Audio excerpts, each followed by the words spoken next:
तो हम लोगों का जो है ये सोशल साइंस का ही है, ज्योग्राफी, ठीक है।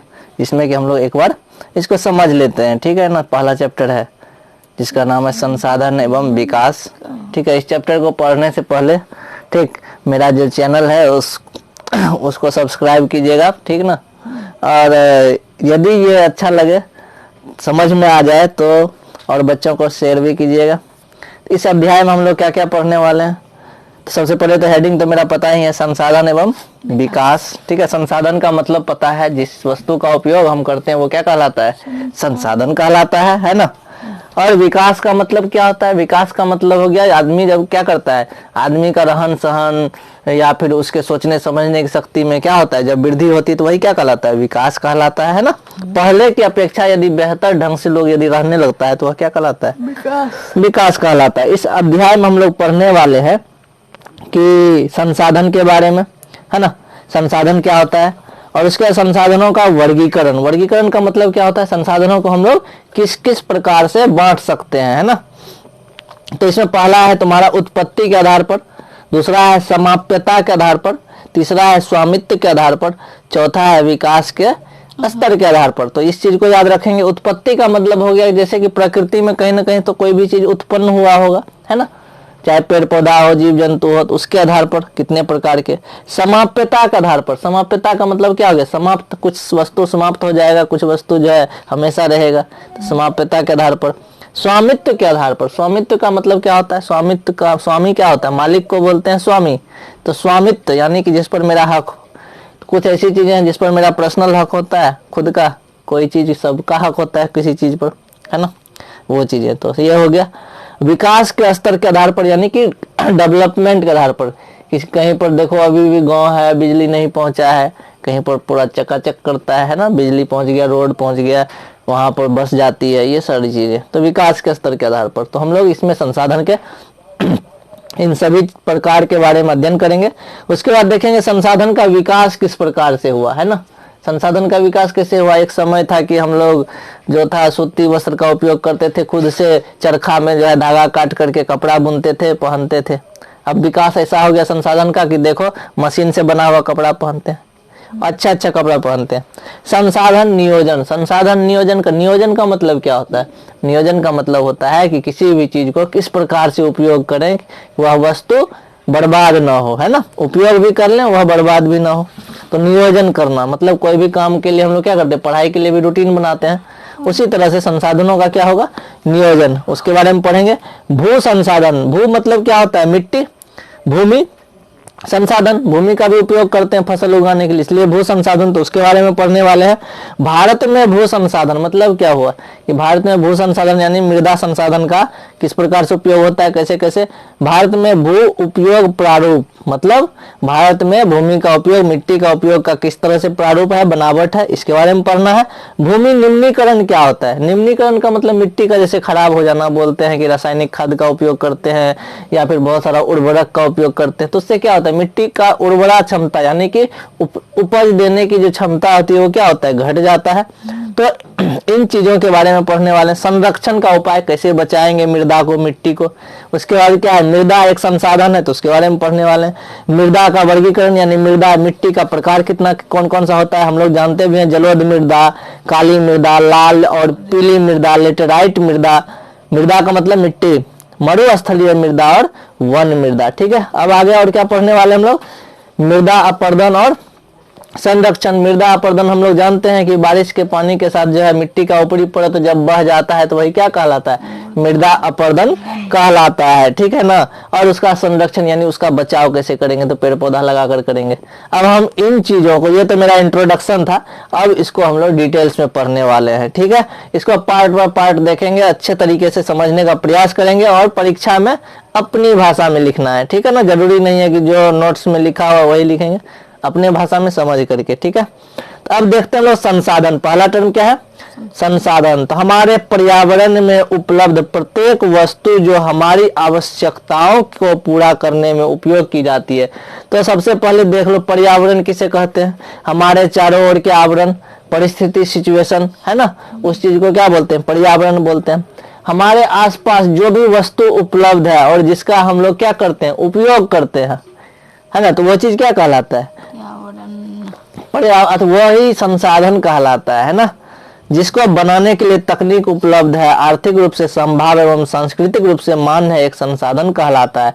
ये बहुत जटिल तरीके से बता दिया। तो हम लोग मोटा मोटी क्या समझेंगे कि जो है हमारे आसपास जो पर्यावरण है, उस पर्यावरण से जिस भी वस्तु का उपयोग हम करते हैं, चाहे वो डायरेक्ट करते हैं, डायरेक्ट का मतलब क्या हो गया, एक आम है पक जाता है तो खा जाते हैं, इनडायरेक्ट भी करते हैं। इनडायरेक्ट कैसे करते हैं? गेहूं है, फसल काट के लाते हैं, फिर उसको मिल में लेकर के जाते हैं, उससे आटा बनवाते हैं, आटा पिसवाते हैं, है ना, गेहूं को पिसवा करके आटा लाते हैं।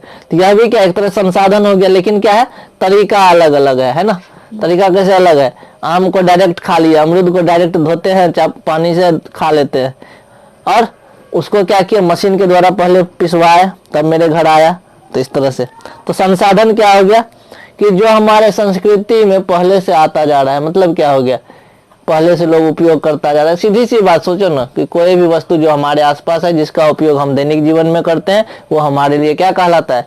संसाधन कहलाता है ना। किसी भी चीज का उपयोग यदि हम करते हैं तो वह आर्थिक रूप से भी मान्य होगा और सांस्कृतिक रूप से भी मान्य होगा। ये कहने का मतलब क्या हो गया? आर्थिक रूप से मान्य होगा मतलब फसल उगाते हैं, फसल को काट करके घर लाते हैं, है ना, कुछ खाते हैं, कुछ बेचते भी हैं, तो उससे पैसा भी हो जाता है 2-4 रुपया। तो आर्थिक रूप से भी उसका मान्यता है ना। जहाँ इनका फायदा नहीं है तो वो काम तो हम लोग करते नहीं है।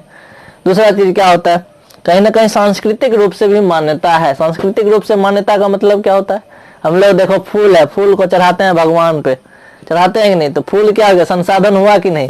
लेकिन हम ऐसा क्यों करते हैं? उससे तो हमको बेनिफिट नहीं है, एक भी इनकम नहीं होता है, लेकिन ऐसा इसलिए होता है क्योंकि यह परंपरा से चला आ रहा है, पीढ़ी दर पीढ़ी से पूजा पाठ होता है, तो हम लोग भी करते हैं। तो फूल का उपयोग क्यों होते हैं? वह क्या कहलाया? संसाधन कहलाया।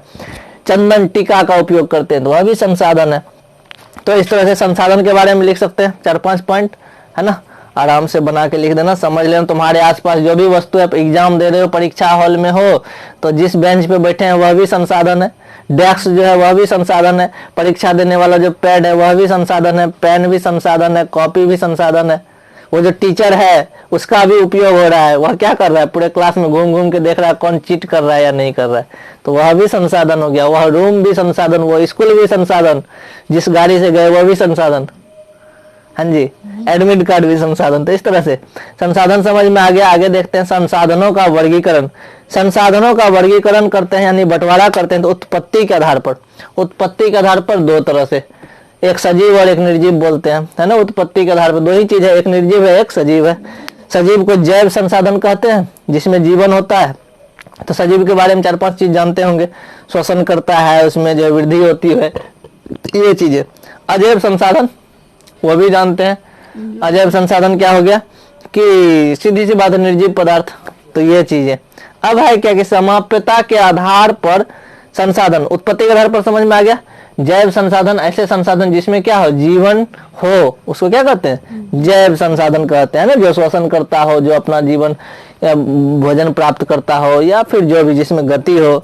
अजैव उसका उल्टा बोल देना, ऐसा कुछ। समाप्यता के आधार पर, समाप्यता सीधी सी बात है, क्वेश्चन में ही आंसर है। समाप्यता यानी जो समाप्त हो जाता है ना। तो नवीकरणीय संसाधन और अनवीकरणीय संसाधन। नवीकरणीय संसाधन हम लोग पहले से परिचित है। नवीकरणीय संसाधन जिसको बोलते हैं रीन्यूएबल एनर्जी, जिसका बार बार हम लोग उपयोग कर सकते हैं, जो समाप्त नहीं होगा, है ना। और अनवीकरणीय संसाधन जिसका उपयोग हम लोग एक बार ही कर सकते हैं, फिर समाप्त हो जाएगा, है ना। जब समाप्त करने के बाद वो क्या होता है, समाप्त तो खत्म हो जाता है ना। यूज करने के बाद, उपयोग करने के बाद, ऐसा संसाधन जिसका उपयोग करने के बाद वो क्या हो जाए, समाप्त हो जाए, तो वही कहलाता है। और नवीकरणीय संसाधन, अब नवीकरणीय में देख लो पानी, नवीकरणीय संसाधन, हवा नवीकरणीय संसाधन, सौर ऊर्जा ये भी नवीकरणीय संसाधन। लेकिन अनवीकरणीय संसाधन क्या क्या, पेट्रोल, डीजल, कोयला, ये सारे सारे अनवीकरणीय संसाधन, है ना। समझ में आ गया होगा। स्वामित्व के आधार पर, स्वामित्व के आधार पर यानी मालिकाना जो हक होता है, ठीक है, उसको क्या बोलते हैं, स्वामित्व के आधार पर संसाधन, ठीक है। पहला संसाधन व्यक्तिगत संसाधन, जैसे कि ये मोबाइल है, मोबाइल क्या है, मेरा पर्सनल संसाधन हो गया, इसलिए क्या हो गया, व्यक्तिगत संसाधन हो गया, है ना। सामुदायिक स्वामित्व, सामुदायिक स्वामित्व वाले संसाधन, जैसे कि मान चलो एक स्कूल है, एक विद्यालय, हाई स्कूल है, तो हाई स्कूल क्या है, सभी बच्चे जाते हैं इस समाज के, तो वो क्या हो गया, सामुदायिक संसाधन हो गया। वो भी एक संसाधन है, क्योंकि हम उसको, उसका उपयोग क्या किस चीज के लिए करते हैं, पढ़ाई के लिए करते हैं, है ना, तो वो हो गया सामुदायिक संसाधन। राष्ट्रीय संसाधन कौन सा हो गया, जो देश का संसाधन हो, है ना, जैसे सड़क हो गया, सड़क किसका है, भारत सरकार की है। बिजली हो गया, उस भारत सरकार का है, तो इस कंडीशन में क्या हो जाएगा, तो वह भी क्या कहलाएगा, राष्ट्रीय संसाधन कहलाएगा। और अंतर्राष्ट्रीय संसाधन जिसपे विश्व का क्या हो, अधिकार क्षेत्र हो। विकास के स्तर के आधार पर संभावी संसाधन, विकसित संसाधन, भंडार और संचित कोष। विकास के आधार पर संसाधन के कितने प्रकार, 3-4 प्रकार हैं, देख लो, संभावी, विकसित और भंडार और संचित कोष संसाधन। संभावी संसाधन, तो हम लोग देखते हैं विकास के स्तर के आधार पर संभावी संसाधन। संभावी संसाधन का मतलब क्या हो गया, ऐसा संसाधन जिसका हम उपयोग कर सकते हैं, संभावना है कि वहां पर ये चीज हो सकता है, हम उसका यदि उपयोग करें तो उसका हमारे जीवन में बहुत ज्यादा महत्वपूर्ण रोल होगा, है ना। विकसित संसाधन जिसका हम उपयोग कर रहे हैं, है कि नहीं, जैसे कि यहाँ पर जिस गांव में खेती होता है तो खेती क्या है, विकसित संसाधन है ना। इस गांव में यदि क्या हो जाए, कुछ ऐसा सिस्टम हो जाए कि जिसमें कि लोगों को कुछ और विशेष सुविधा मिल जाए, जैसे कि संभावी संसाधन कहने का मतलब क्या हो गया, हर कोई ग्रीनरी को ज्यादा महत्व दे। मान चलो कि जैसे बोलते हैं ना, सपना देखते हैं हम लोग कि आईएएस बने, आईपीएस बने, तो वो क्या हो गया, एक तरह से संभावी संसाधन। संभावना है, हम बन सकते हैं यदि मेहनत करें तो। कहने का मतलब यही है कि है नहीं अभी, मतलब उसका उपयोग नहीं कर रहे, यदि वो काम करें, हम अच्छे तरीके से अपना पढ़ाई करें, स्टडी करें, तो हो सकता है हम उस पोजीशन पे पहुंच जाए। एक तरह से समझने के लिए बताए। विकसित संसाधन क्या हो गया, विकसित संसाधन जैसे तुम अभी 10वां क्लास में हो, 10वां क्लास के बारे में अभी तक जान रहे थोड़ा बहुत, जहां तक पढ़े अच्छे तरीके से समझ रहे, तो ये क्या हो गया, विकसित संसाधन हो गया, क्योंकि इसको अच्छे से जानते हैं ना। और भंडार, भंडार क्या होता है, भंडार यानी कि जो तुम 1 क्लास से लेकर के 9 क्लास तक पढ़ी है, तो वो तुम्हारे पास क्या है, भंडार है, उसका जहां जरूरत होगा वहां उपयोग करते हैं, नहीं तो नहीं करते हैं, बाकी अभी तो पढ़ ही रहे। संचित कोष, संचित कोष का मतलब क्या होता है, जमा करके रखना, है ना। संचित कोष का मतलब होता है जमा करके रखना। हम सब चीज जानते हैं कि उसका उपयोग कर सकते हैं, हमारे पास कैपेसिटी है। अब अच्छे तरीके से देखते हैं अगला, उत्पत्ति के आधार पर। उत्पत्ति के आधार पर हम लोगों ने क्या पढ़ा, 2 चीज, जैव संसाधन और अजैव संसाधन, है ना। जिन संसाधनों की प्राप्ति जीव मंडल से होती है, जीव मंडल किसको कहते हैं, जहां पर जीवन पाया जाता है उसे मंडल को क्या बोलते हैं, जीव मंडल बोलते हैं।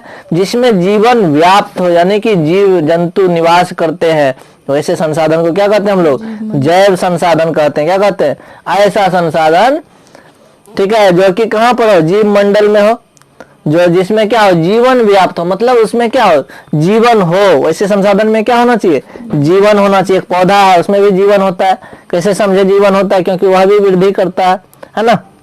तो ये चीजें, जैसे कि मनुष्य, मानव, आदमी, वनस्पति जात जितना भी पेड़ पौधा है, प्राणी जात, जीव जंतु, जानवर, मत्स्य जीवन, मछली का जीवन देखो, वह भी क्या है, जैव संसाधन है। मछली को भी क्या करते हैं हम लोग, पालते हैं, बेचते हैं, फिर उससे इनकम कमाते हैं। पशुधन, गाय, भैंस, बकरी, कुत्ता, ये सब क्या है, जैव संसाधन। अब बोलो कुत्ता कैसे जैव संसाधन है, कुत्ता को खिलाते हैं, रात में जो है चोर चौहार आता है, कोई आता है तो हल्ला करता है, तो वो भी हमारे लिए क्या हो गया, जैव संसाधन हो गया, या फिर संसाधन हो गया।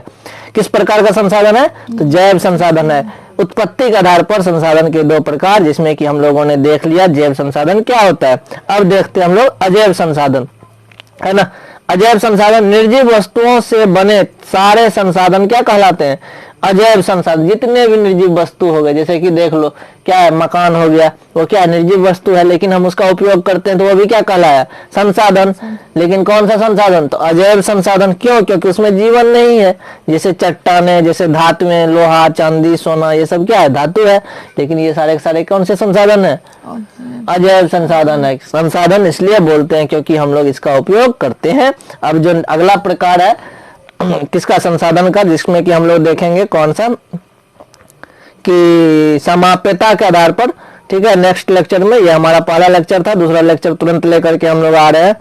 ठीक है, वेट एंड वॉच, और अच्छे से पढ़िए और अच्छी तरह से समझिए। नहीं समझ में आता है तो कमेंट कीजिए, कोई दिक्कत नहीं है, हम फिर से बताने का प्रयास करेंगे अच्छे तरीके से। ठीक है, धन्यवाद।